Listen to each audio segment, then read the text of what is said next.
Hi, everybody. So before we begin, I'd like to give gratitude to this space. So this space was created and designed by someone who was like a mother figure to me in my life. She was my mom's best friend. Her name was Soraya Fouladi, and she was one of the most influential architects in the history of humanity. She passed away 2 years ago. So I'd like to give gratitude to this space.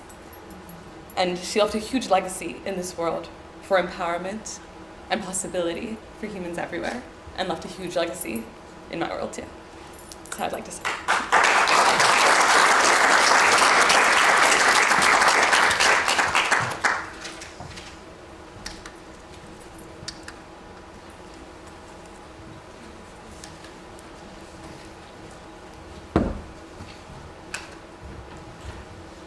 Hi there, my name is Soraya Fouladi, and I'm the founder and CEO of an organization called Jara. We're scaling quality education to the most under-resourced regions in the world, such as refugee camps and post-disaster zones, and more. And we're doing this through technology we're building.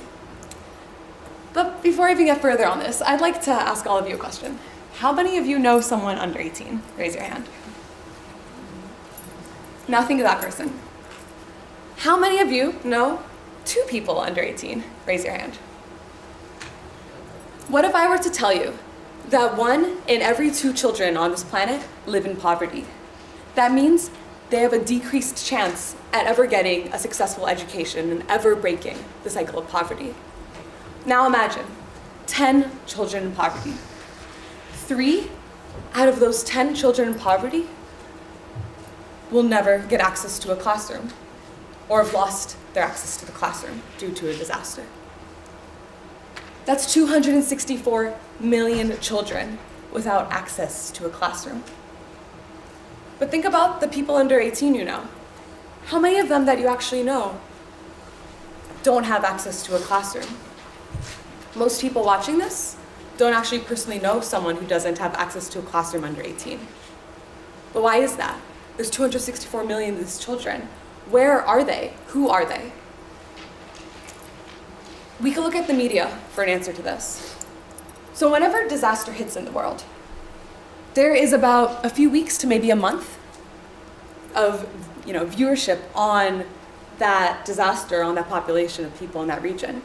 And after that, we hear silence. And most people think we hear silence because foreign aid does such a good job at disaster relief that the region is back to where they were before the disaster. Unfortunately, this is not the truth. In the past 30 years, over 300 regions of the world have been hit by natural disaster, have not seen community development to the point to where they were before the disaster hit. 300 regions, and the number is skyrocketing. So I became very aware of this when I was about 16, and from that moment on, I committed my life to scaling quality education to the most under-resourced regions. And I designed my life from that moment onwards to ensure that I was designing it so I could one day start an initiative to ensure that this mission is seen into reality in this lifetime.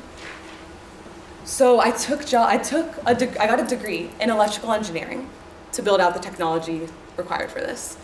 I took jobs in business management and sales and education and development and more. And then I started Jara. Jara, in fact, means root in the Nepali language. It means root because we need our roots to grow as humans, but sometimes our roots get uprooted out of our control. So we empower people and give them agency to grow their roots again. And when I speak of quality education, I don't only mean the kindergarten to 12th grade education that we're so used to. And I don't mean the kindergarten to 12th grade education that one country uses. Yes, we have that to ensure that we stabilize the children to stay within their systems. But education is also the information we need to succeed in life. Whenever there's some place we want to go in life or another goal we have, we learn something new to get there. And it's access to information at the core. So the education we have that we distribute includes stuff like community development, like how to build a plumbing system with the resources around you in Western Nepal, how to build a clean water system with the resources around you in South Sudan, and more. And all the education we use, we partner with digital content creators from all around the world to ensure that education is culturally relevant and preserves the cultural roots. And the way we distribute the education is through technology that we've built.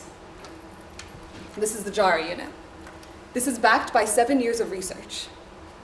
This device we've designed alongside people in post-disaster zones. The device itself, it's a personal education device that can work offline. Each child gets their own, and it's used as a supplement to under-resourced classrooms and solution for out-of-school children, such as the women who can't leave their houses due to their gender, such as the child laborers who will never see education in their life. The device itself, it's extremely durable, so we're designing it to be waterproof, dustproof, breakproof, and heatproof to survive the environmental circumstances that someone like a refugee child may experience.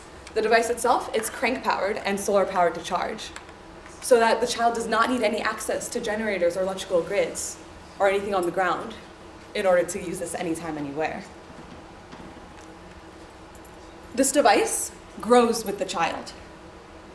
So this is an IoT device. IoT means the Internet of Things.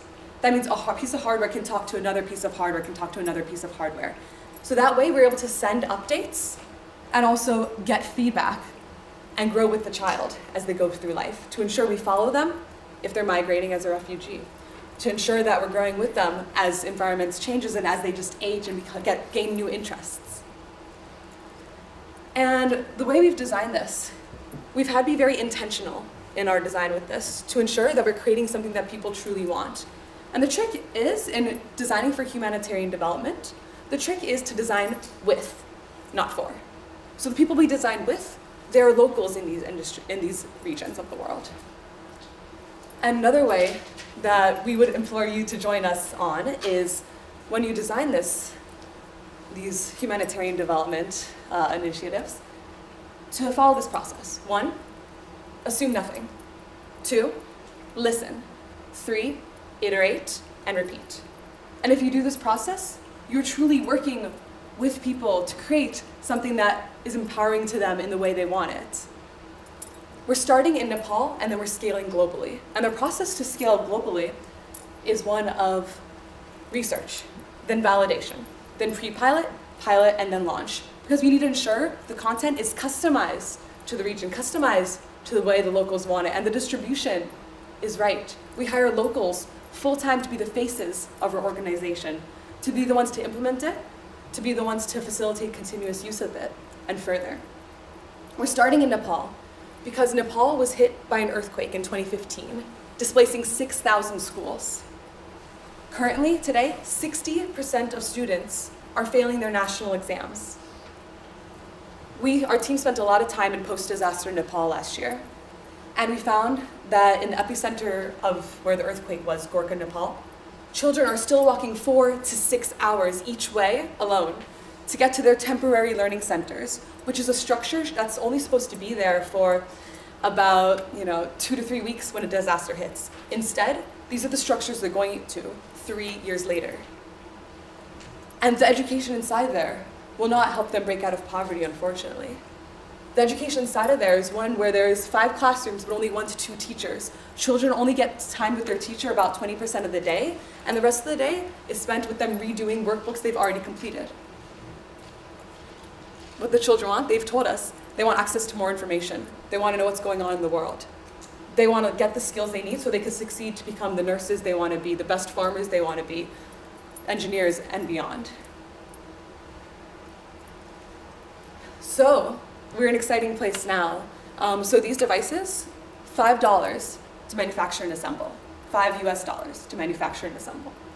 And we sell them to governments, NGOs, and corporations. And we take that money and put it back into our impact so we can scale it even bigger. We currently have over 15 unique countries that have reached out to us, asking to purchase tens of thousands of our Jara units.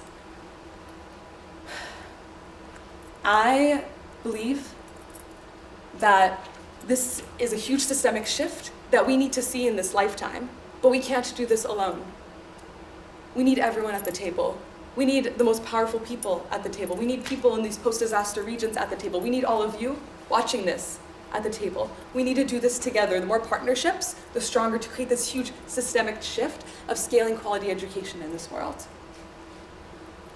I believe in a world where every single child born into this world gets a chance at success. I believe the situation a child is born into should not determine their future. I believe in empowerment, in agency, and in dignity. Do you? Thank you.